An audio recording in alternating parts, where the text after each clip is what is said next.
الحمد لله الذي أرسل رسوله بالهدى ودين الحق ليظهره على الدين كله وكفى بالله شهيدا وأشهد أن لا إله إلا الله وحده لا شريك له تقريرا به والتوحيدا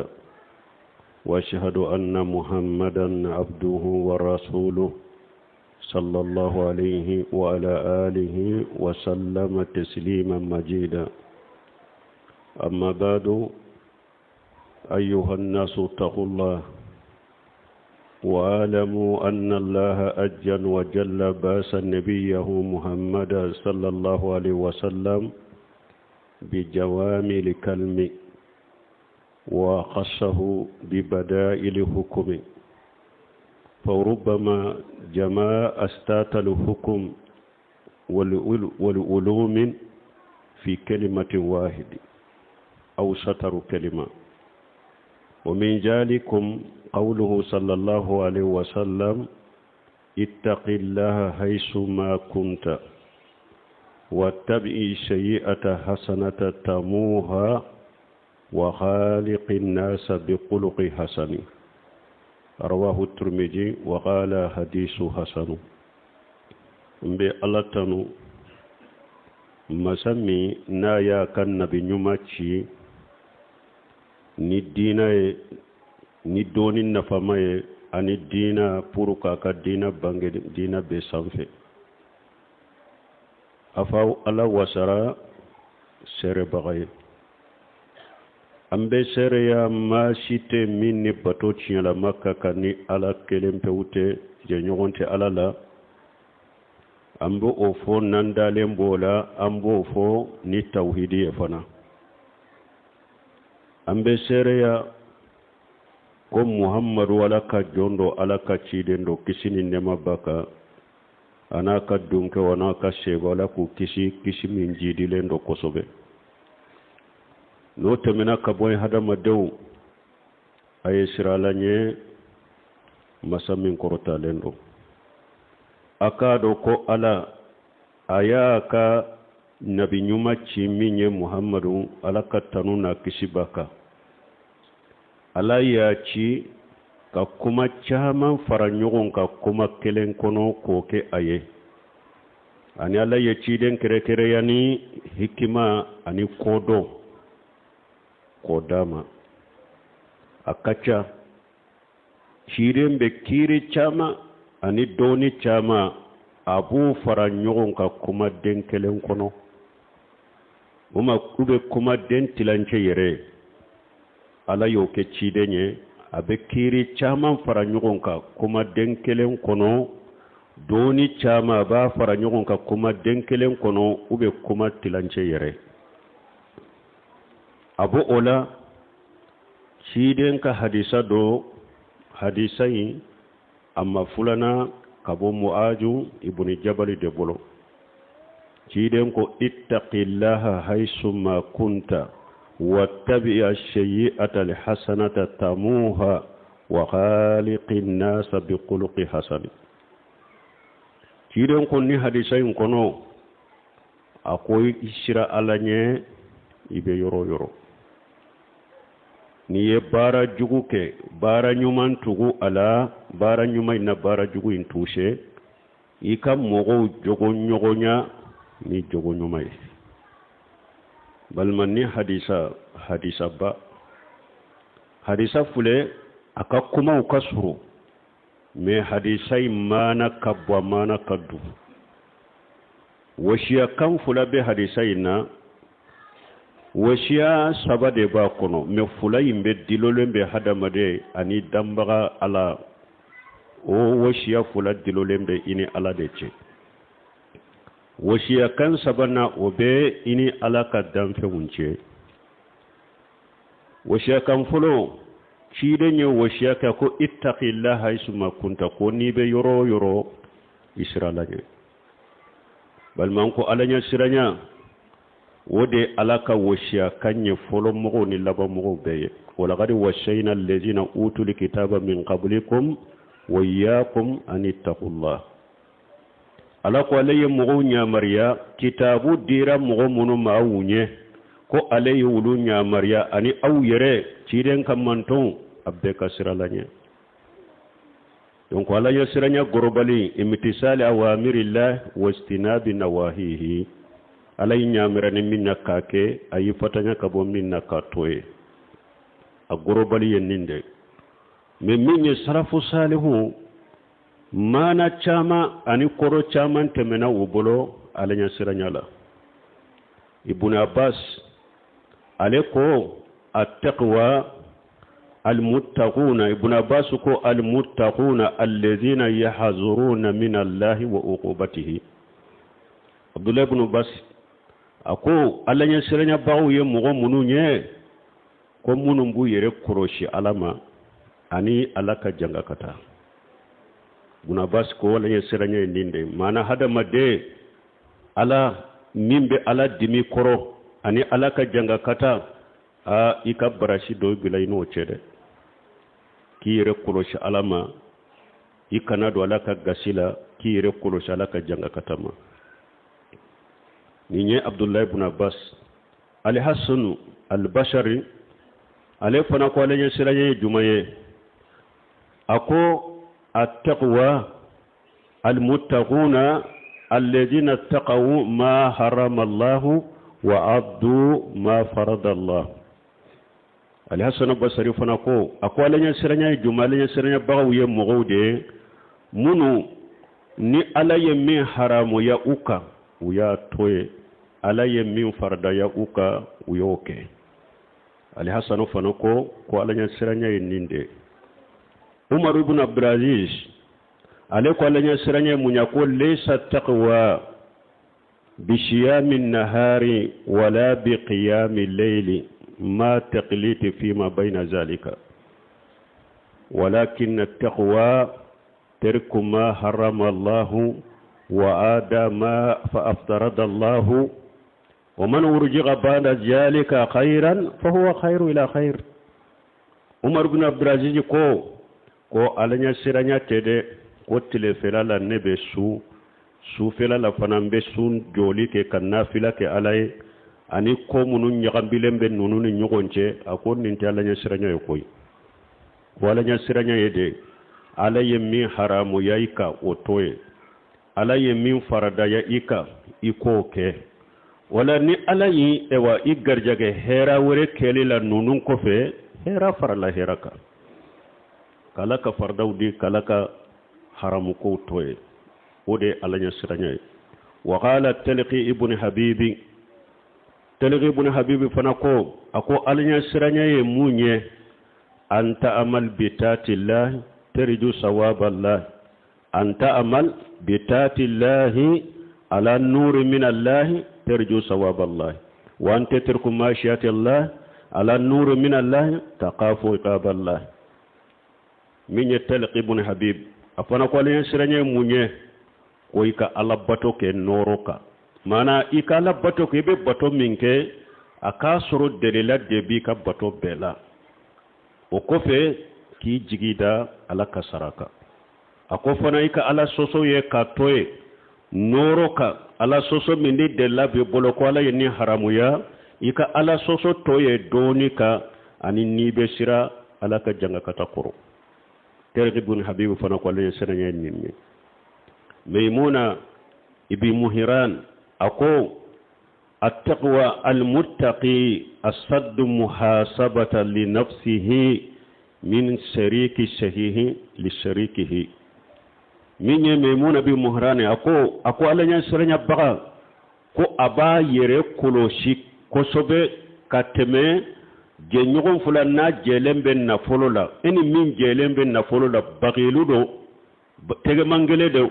obi fese chogomi ka janto ela chogomi ki koroshi chogomi de minye memuna bi muhrani ako alinya sirani baga ba yere koroshi kateme ninje nyugo sugu inkanabe e koroshi chogomi abdullah ibn mas'ud fanako taqullah haqqa tuqatihi ako koroye munye anyuta wala yusa wa nyujkaru wala yusa wa nyashkuru wala yakfur wala yukfar Abdullah ibn Mas'ud tumami ayamin nana ko ayi sirana alanya siranya dambe ma akwa kore munye ko yika ala bato ikana ala soso o i hakili ka miri ala la wakati be ikatasi ka miri ala la wakati be ikana nyina ala ko ikala barikada ikana ala fisur waliya wala mbalimo ni nye sarafu salihu ka tawsiri doye minye alanya siranya korola ittaqillaha isma kunta balima silama ni ba fe ka fendo laje ikalla jeli few ni hadisa bilinya korode ittaqillaha isma kunta ikalla li fewna ibe yoro sirala nyade eb kelembe kungo konona de lawa ibe su dibi de la ibe bonde konowa dade tugulembe lawa ikalla jeli few ittaqillaha isma kunta ikalla meli few ittaqillaha isma kunta ni ba fe kamilla mebe ko munu lamme ittaqillaha isma kunta ni hadisa bilinya korode ni milali few na ibi bolo sama kata fendo da ko iba mina ni hadisa bilinya koro ittaqillaha isma kunta ikamina li fewna sira alanye ibe yoro ikakumala ni bi dawa ga ibina kuma ittaqillaha isma kunta ni hadisa bilinya korode inne ni bina kuma ittaqillaha isma kunta ni be tama kata yorona ibe tama kata yoromi ittaqillaha isma kunta ni nyawo shi akambele bele bayde hadamade fota yeta meta lameta ibe tama kata yoro mununa ni hadisa bilinya korode ittaqillaha isma kunta ibe yoro isra alanye iki janto yerela ni nye woshiya kan foloye woshiya kan fulana ciden ko tabi shay'ata hasanata tamuha akonni ye bara juguke nyuman tugala onake sababu ye ka bara jugu intushe aqimi salata tarifa in-nahar wa julafa min al-layl inna li hasanati yujhibuna shay'at jalika jikra li jakirina ala yere fo qur'ana kono akonni bara jugu ke doro koy ka bara nyuman do ke katugu bara jugu ina koy ka do ko bara nyuman be ke sababu ye ka bara jugu katanu ye balma bara jugu kelen ko fe ka bara nyuma ke ko fe adoye munye tubu ikatubi kata alama inna allaha yuhibbu at-tawabina wa yuhibbu al-mutatahhirin ala be tubu bagaw fe ala be seniya bagaw fe ya ayyuhal ladina amanu tubu ila allahi tawbatan nasuha ala ko ayawre kun wa tubu ila allahi jami'an ayyuhal mu'minuna la'allakum tuflihun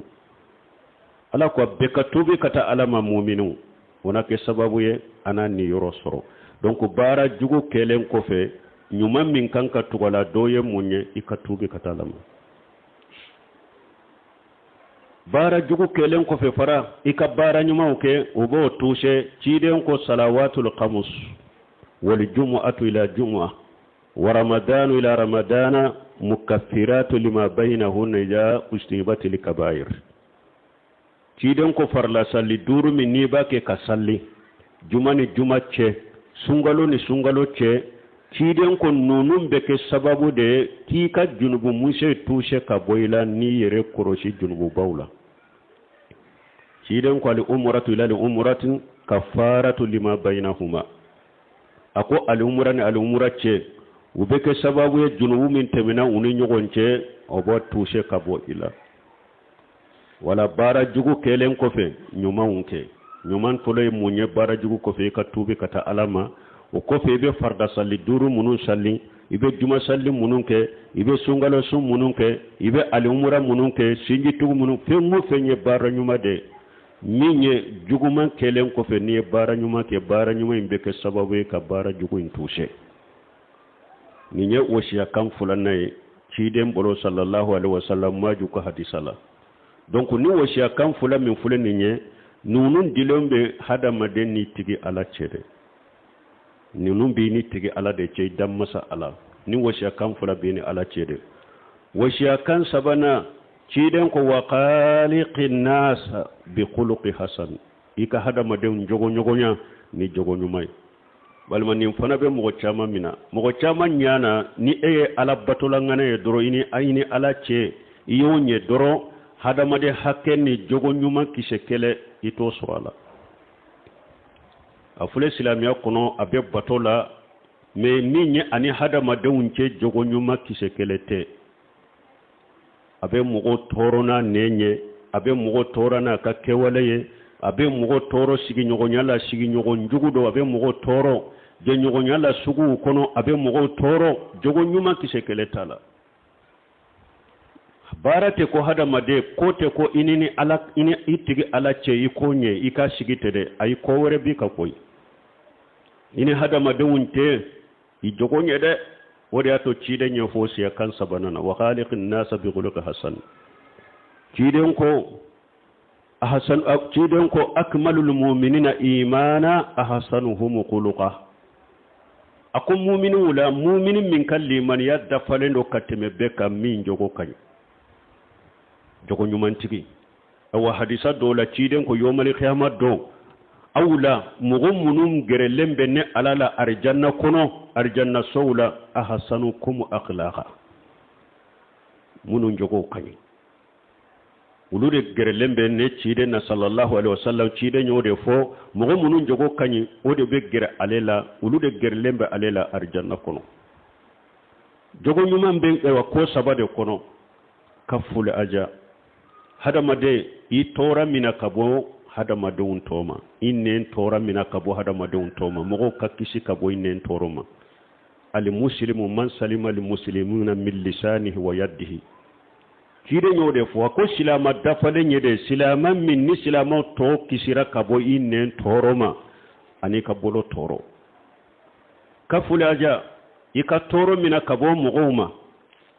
wa bajalun nada ani ka ke fonnan shiriye ni Allah yen no yakeye shinji bali masuru silamiya kononala sigi nyogon ke fonnan shiriye kata mogoma jogo nyuman do de fulen ni wa ihtimalu li aja sabana munye ikake mogoye ni munye lendo hada madum be kuma jugu munun foye ko lankole munun be kila ikake mogo munyu lenye isabali lendo ibe munyu iddu sukumanteli iddu sumateli donc jogo nyuman be ni sabade kono kaful aja wa bajalun nada wa ihtimalu li aja ki tora mina kabo hada madum ka ke fonan shiriye ka ke munyu bagaye ni be se ka munyu hada madabun ka toro kuro donc ni nye wasi kan sabanay cide sallallahu alaihi wasallam maju ko hadisala balmo ni hada madawun ce la jebbi khususa silamon nuru ce la jebbi nin jogo nyumande mankelembe hada maden chama nabi ina hada maden chama be nyogon kam misiru kono men ni kuma kana bilina cede akuma cogo yorunin kele ibe tigalate abese ki dogoya kuma fo cogola ube abese ka kuma do fo sisa soni ki dogoya je nyogonya la nafulo ko a chaman fule dina kono uni ala ce bato cogo kani me inu kana jede inu kana je nafulo ko la de ibe tigala ibe ala kale ni mimbe nyogon ka misiri kono ninte jamfan sugu munumbu bolo galon sugu munumbu bolo nambara sugu munumbu bolo wali nafulo du sugu munumbu bolo ibe tigala yoronin kala furu nyogonyala a ikani demuso dama furu la de ni kon nin fule de aya dambi kata sunna comportement bala dina ba bolo men ni eddo no o furu nyogonyama a depuis furu kalo kele koni nimisa kuma ubena ibe nimisa abe jogo lankolo munu nyira idde muso laye mara chogo munu abu yira idde muso laye e yere be tigala o yornin kelebe balmo ninte hera koy silama uchela misiru falem fule alhamdulillah sunna comportement fulo kanyide me kanata jogo fanfela la de ibasoro min jogo kanyi maralila min jogo kanyi hada madenyala min jogo kanyi hada maden hakke korosilila illa marahim rabbi foni ala hinana mo kelen munuma donc ambe ala deli an kan jogonye wo ciden ka wasiya kan sabana fuleninde nyenni ala cenye mbe batoke o ye ko bayade me ini hadama de wunce ini ala ka danfe wunce jogo munun kaka ibolo no ma soro ibolo a e ka dina ko ne ka labato e to ka jede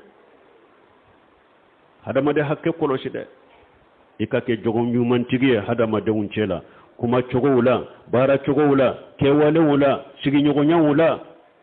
donc ke jogo nyuman tigiye inen koroshi o ma yelu feju min qawli illa ladayhi arraqibu atidu hadama den ka flo ni njiya nyana ma yakono inen koroshi de mogote kuma sifile ka boyda fo ala kam malikaw de bu korono ba sabe kuma nyumando abe sabe no fe kuma jugumando abe sabe no fe de awa dugukolo min fulen ni e baka ibe yoro dugukolo nye ala yere ka jatala de yoma iji tuhaddisu akbaraha yishigilembe yoro ibe kuma fo ka fili ka boyda ika do yishigilembe dugukolo yoro min ka bake ka bere shire abake ka beta ka bere shire ino fede yoma le kama do be shiraika iyere ka sufe munu yishigile ibake ka kuma munu fo ibolo ishewu ifarikolo yomale kama don nimbebe shere yaika ka befo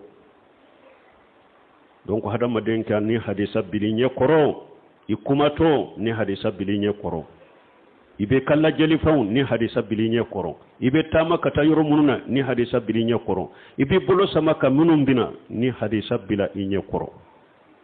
بارك الله لي ولكم في القرآن الحكيم ونفعني وإياكم بما فيه من الذكر الحكيم أقول قولي هذا واستغفر الله لي ولكم رسائر المسلمين من كل جنب واستغفروه إنه هو الغفور الرحيم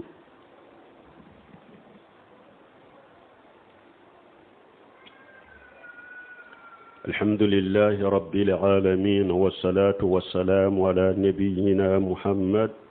وعلى آله وأصحابه وسلم تسليما كثيرا أما بعد نستفيد من حديث اتق الله حيثما كنت بل مو أمبي فايدا من سرني حديثينا كويسرا لن يبي يرومي